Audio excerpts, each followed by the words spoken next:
Paitag nyo nga to si Makagago. Ang daming pinapansin nito yun, no? Dati pa, hindi pa ako nagaganto. Talagang, ang dami na ng pasakali talaga eh. Alam mo ba tingin ko sa'yo? Ha?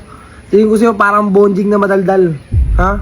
Yung mga pinagkakalanan ganyan. Ano, Makagago? Galingan mo pa!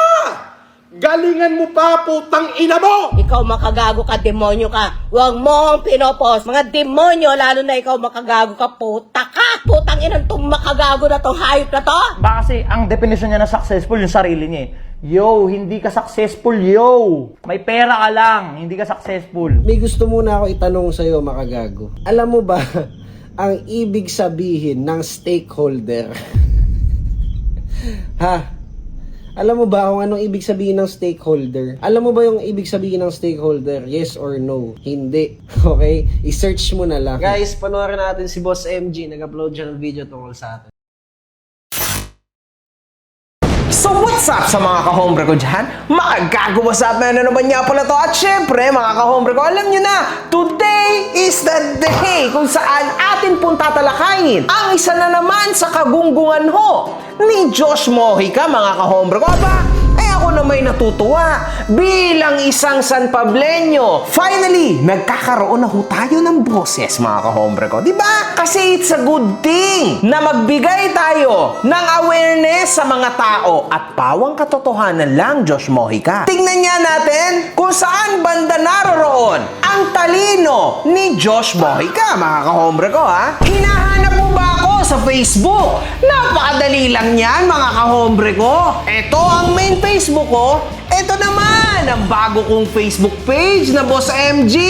At syempre, kapag gusto mo ng t-shirt ko, which itong mga shirts na ito ay lalabas this coming November, paunahan na lang, message ka lang sa The Biggest Merch.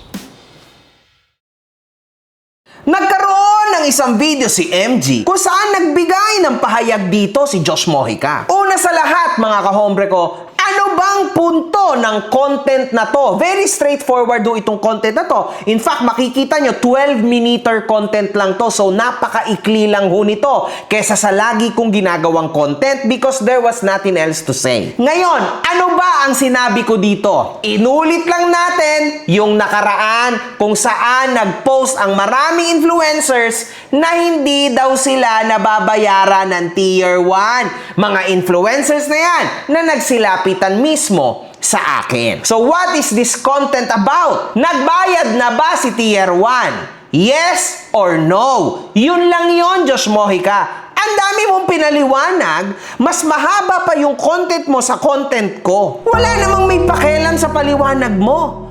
Sabihin na natin na maganda naman ang adhikain mo because you were there to educate me. But, ang tanong, kailangan mo ba akong i-educate? Ano ba yan? Puta, wala namang bearing sa lipunan yan. Paano mo i-educate ang taong mas sa'yo? Paano mo i-educate ang taong mas may pera sa'yo? Seryoso. I'm not even joking, Josh. Seryoso ako. You might see me na napaka-normal ko lang, naka-white sando, naka-chinelas akong Crocs, yung aking short ko about 20 years ago. Kaso, Josh, hindi mo dun masusukat ang layo ng tao. Ikaw kasi perfect ka eh. Gandang manamit, gagara ng mga sasakyan, madaming perang pinapakita. Alam mo, Josh, kung ba't hindi ako interesado at hindi ko rin sasabihin sa'yo kung alam ko ba ang ibig sabihin ng stakeholder or hindi. Alam nyo ba, mga ka-hombre ko, na kaya lang nagkakaroon ng bigat ang mga sinasabi ng ating kaibigan ni Josh Mojica ay dahil dito. Bigyan mo ako, Meme God.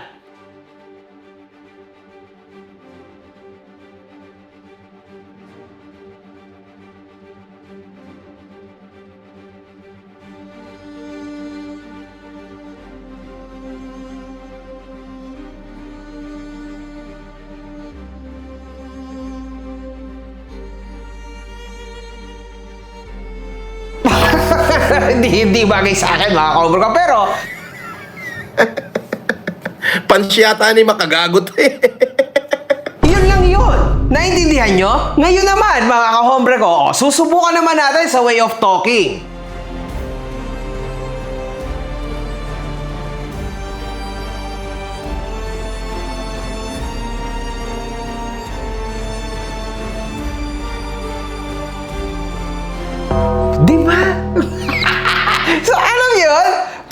Pitik-pitik ka pa ng mga kamay mo para talaga kunwari may sense talaga yung pinagsasasabi mo, di ba? Man, alam niyo mga kahobre ko, ganyan talaga para maipakita na lehitimo. Gaganyan-ganyan talaga yan. Facial expression na crazy, di ba? Tapos biglang may gaganto. Alam mo ba yung ibig sabihin ng stakeholder? Yes or no? Hindi. Okay? I-search mo na lang. Ang stakeholder is any person, group, or organization that has to do with the business. Kita mo na? Ikaw rin mismo ang sumasagot sa sarili mong tanong? Paano mo nalaman at paano ka nakakasigurado na hindi ko alam ang ibig sabihin niyan? Unggoy! Bakit ko kailangan ng stakeholder kung kaya ko naman ang sarili ko? Hindi ko kailangan ng ganon, Josh. At kahit kailan, hindi ko rin naman pinapangarap, no? Na maging international. Masaya na ako sa buhay ko ngayon. Buhay, breeder lang ng manok. Mamaya niyan itong breeder o sabongero na to mas pala sa'yo. Kaso you tried to fool your people. Naglabas ka ng statement, kuno, stakeholder. Wala naman nagtanong sa'yo Ano ibig sabihin ng stakeholder? Diba? My content was about another thing. Ikaw pinaghalo mo. Ending, yung buong 16 minutes ng content mo, isa lang ang sinabi mo, hindi pa nababayaran ng tier 1 yung mga influencers. That's it.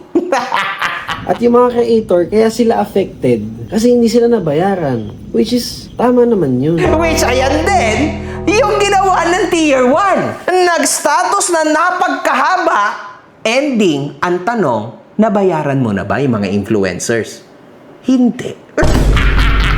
Sa anong pakialam ng mga tao, ng mga influencers, ng fanbase mo, sa paliwanag mo kung hindi mo kayang back-upan ng pera? Pero po, kinangina mo, awit ka Anong pakialam ng mga tao dyan? Kahit magpaliwanag ka ng 1,000 ikot, hindi mo kayang paikutin ng mga kahombre ko.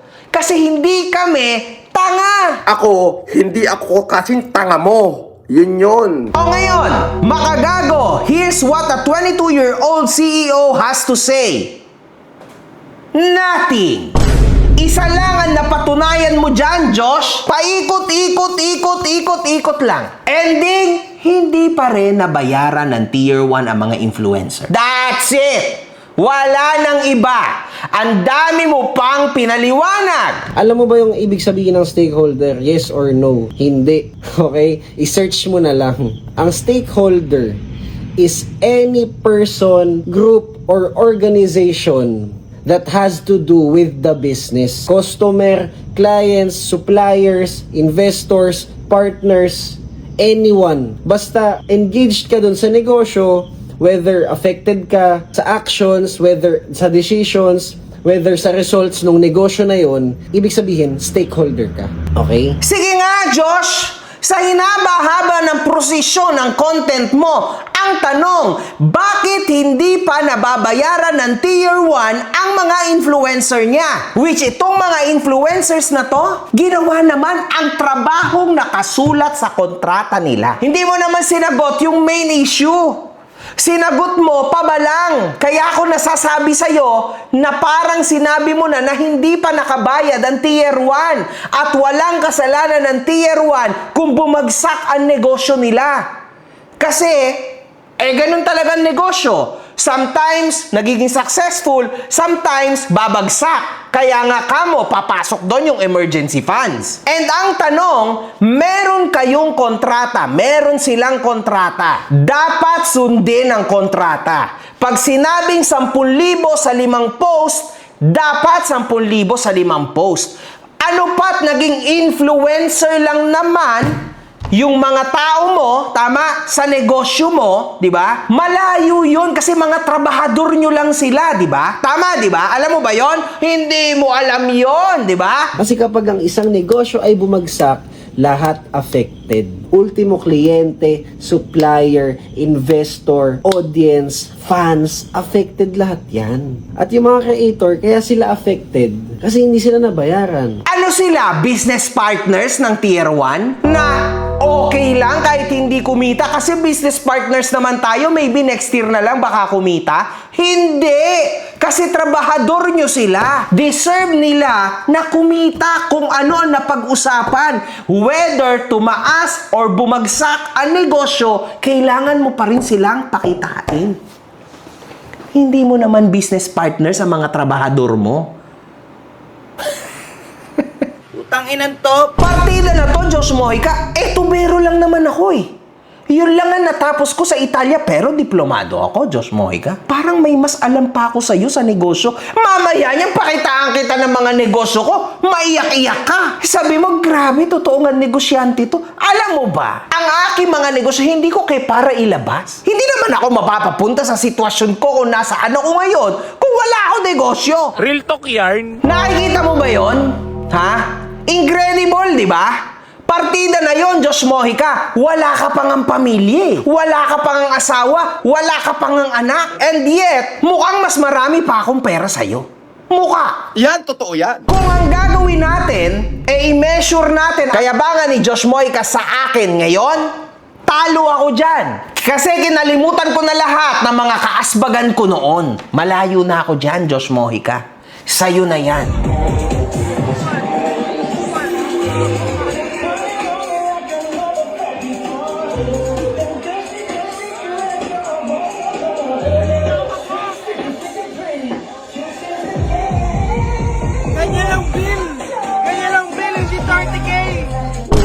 Matibay. Pero kung napatunayan lang sa buhay, hindi mo ako kaya, Diyos. Sorry, man. Nakita kita. I saw your eyes. You're trying big time na talagang ipakita sa mga tao na ikaw ay, youngest billionaire? The youngest billionaire. Diyos naman, huwag tayo maglokohan dito. Ha? Ako'y parating talong-talo ni Ivana Alawi, ni Alex Gonzaga, at ni OG Diaz. Kasi 4 ho kaming nagpo-promote ng Top Sen. At hanggang ngayon, mga kahombre ko, talagang inaapak-apakan nila ako. Paano ko kaya ipopromote ang Top Sen? Naiiyak na ako! Paano ko ba makakalagkad ang mga mahal kong OFW na katulad kong meron ding experience on being an OFW na kapag ginamit nyo ang aking promo code for the first time na makagago, meron kang libreng $20.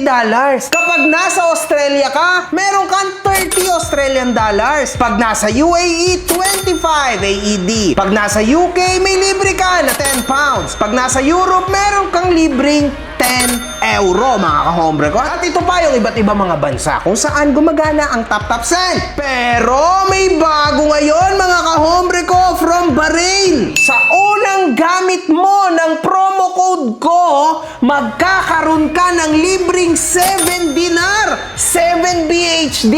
Gamitin mo na ang promo code ko at i-tap send mo na. Pero ang gusto mong i-remit sa pamilya mo through bank o kahit saan GCash sa Pilipinas.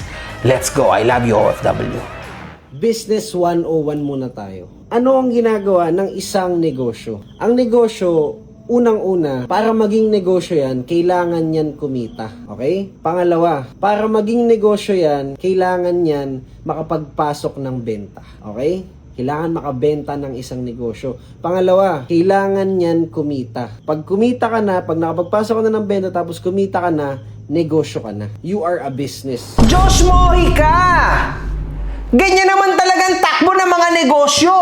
Kahit nga yung pansitan lang sa San Pablo, alam yan. Kaya kahit anong klase ang ipaliwanag mo sa akin, isa lang ang itatanong ko sa'yo. Tulad ng content ko, binayaran na ba ng Tier 1 yung mga influencers na tinakbuhan niya ng ilang taon? Bahala na kung sasama pa kayo o hindi, mag-decide na lang kayo. Pero ang point ko, don't be part of the problem. Kasi baka lalo kayong hindi mabayaran, baka lalong hindi ma-employ ulit yung mga dapat i-employ. Lalabas ka ng pera. Maglalabas ka ng pera. O, di ba ganyan sa tindahan? Malamang, maglalabas ka ng pera para sa kapital. Business 101 muna tayo. Unggoy yan. Tingnan nyo gano'ng katalino si Diyos Mohica, ha? O. Kailangan mo ayusin yung branding mo.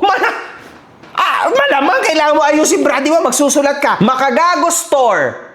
Marlboro, I don't know, something like that, di ba? O Fortune, kung ano man, yun yung branding mo, di ba? Magdi-decision ka ngayon, anong kulay ng logo mo. Branding yun, di ba? Oh, pero isulat mo sa baba, hindi nagpapautang. Siyempre kasi, tanga ka negosyante kung nagpapautang ka, tama? Oh, ang talino ni Josh, ano? Yan na ba yung talino sa'yo? Oh, abante tayo, mga kahobre ko. Kailangan mo mag-marketing, kailangan mo gumastos, kailangan mo mga pitay. Shit! Ano? Saan babagsak ang pera? Hindi ba alam yan ng mga normal na negosyante? Kahit nga tindahan, alam yan. Kailangan mo mga pital. Ay, naku, napakagaling ho ni Diyos mo. Napakatali. Ang talino. Ay, palakpakan ng putang ina yan. Grabe. Ha, iba talagang talino. Youngest billionaire ever. Business 101 muna tayo. Kailangan mo ng pang-OPEX, kailangan mo mag-operate, kailangan mo mag-employ, kailangan mo mag-hire. Ay, wag! Josh, wag ka mag-e-employ. Hindi nga binabayaran yung mga trabahador. Ba't ka naman mag-e-employ? Gusto mo ba masira ang negosyo mo? Wag ka mag-e-employ. Ikaw mag-isa ang gumawa niyan. Diba? At hindi rin ho ito alam ng mga tindahan, ha? Mga kahombre ko, kahit yung mga simpleng negosyo lang, kahit nga vulcanizing shop, mga kahombre ko, hindi ho alam to. Hindi ho marunong, mga kahombre ko, umintindi ng negosyo. Kapital, empleyado, branding, hindi rin ho alam yan ng mga vulcanizing shop sa Pilipinas. No. Business 101 muna tayo. Kailangan mo mag-employ, kailangan mo mag-hire. Yun ang ginagawa ng negosyo. Tama? Imagine niyo mga kahombre ko, kailangan nyo daw mag-employ sa business? Imagine niyo yun mga kahombre ko. Kailangan mo daw ayusin yung branding ng business mo? Ang talino ni Diyos mo, kaya napapatayo tuloy ako. Ano ba yan? Grabe! Ang talino mga kahombre ko, iba ito ha. Ay, kahit ako, ay talagang bibilib ako sa talino ni Diyos Moika. Ay grabe, walang joke. Talagang matibay, ano? Tindi! Kakaibang talino ni Josh. Baka Josh yan. The youngest billionaire. Ulitin nga natin yung title. Ulitin ko yung title, ha. Oh, eto, para lang bumalik sa isip natin. Makagago, here's what a 22-year-old CEO has to say.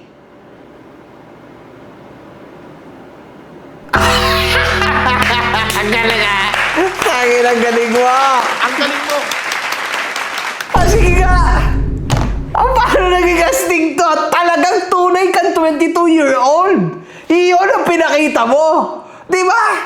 O edi at least naging totoo ka, hindi ka sinungaling.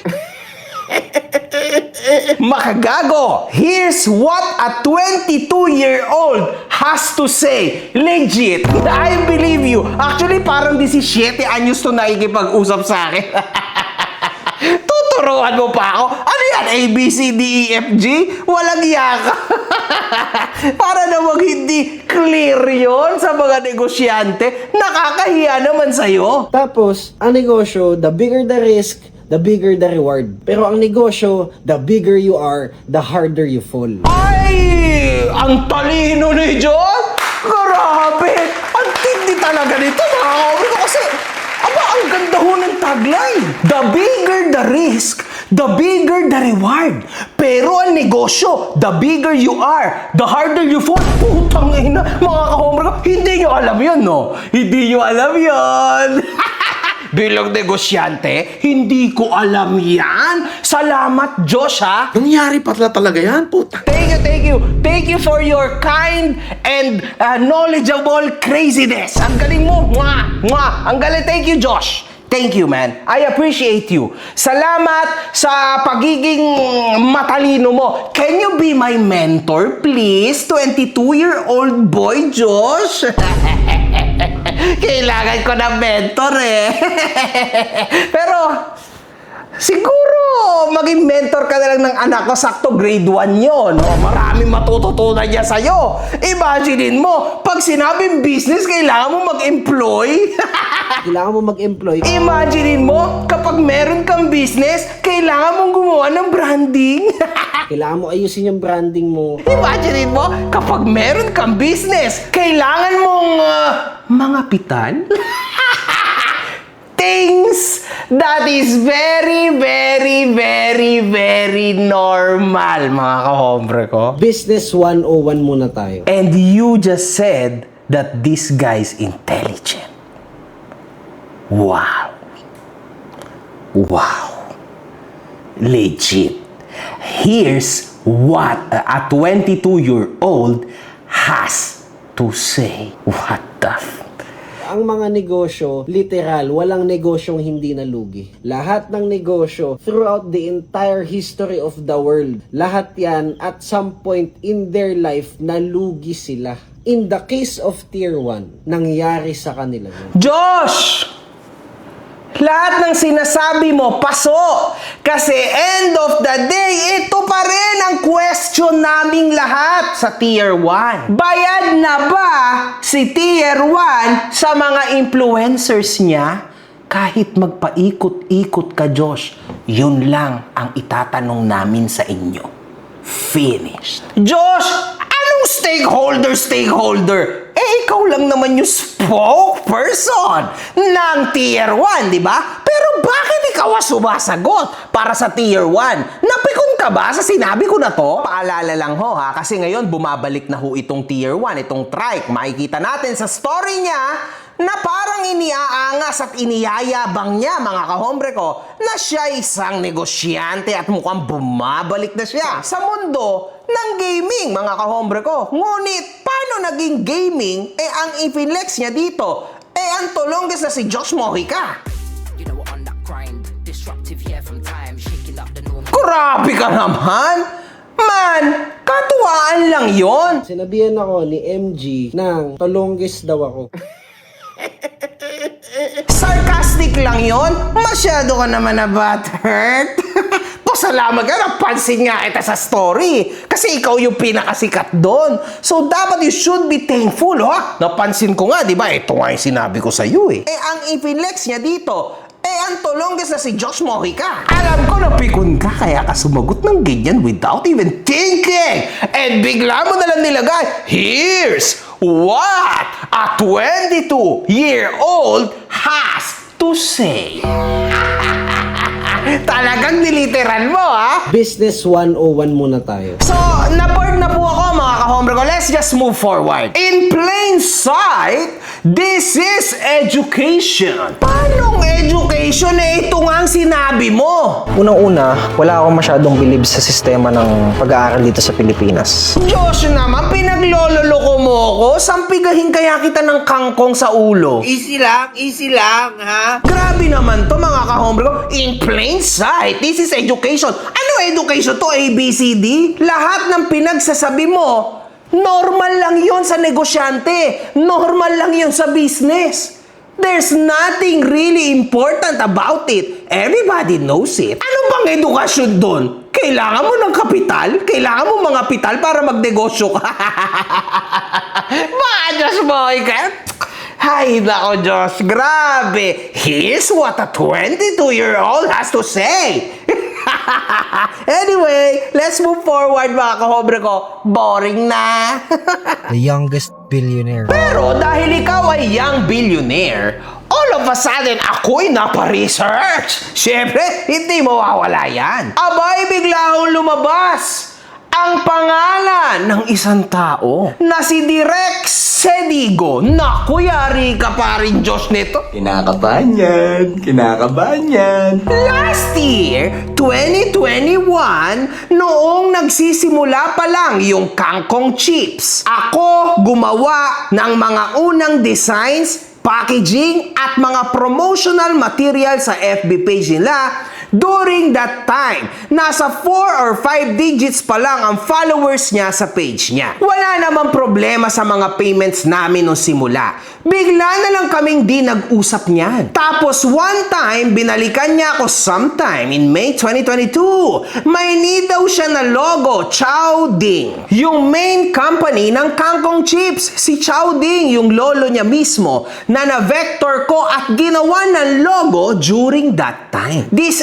Disabled na kasi ang main account ko kaya hindi ko na ma-retrieve ang mga conversations namin sa Messenger. Kaya tanging sa email screenshot na lang meron ako ngayon at screenshot na mga stories ko sa IG. Last na meet namin sa event niya during Socia's launching, March 2025. Introvert kasi ako nahihiya akong singilin siya personal or i-message siya. Basta ang alam ko, may logo akong ginawa, yung Chowding. Which is alam ko na hindi siya nakapagbayad sa akin during that time. Young billionaire! Young money! The youngest billionaire. Parang unfair lang sa akin na nakikita ko yung pinaghirapan ko na napapakinabangan nila at hanggang ngayon ay nag-e-exist pa sa mga packaging nila sa KCO. Anyway, mga kahombre, hanggang ngayon ginagamit pa rin ni Josh Mojica yan, mga kahombre ko. Ngunit, eto na nga ba ang sinasabi ko sa'yo, Josh? Gusto mo ba talaga makipaglaro sa akin? Sige na nga!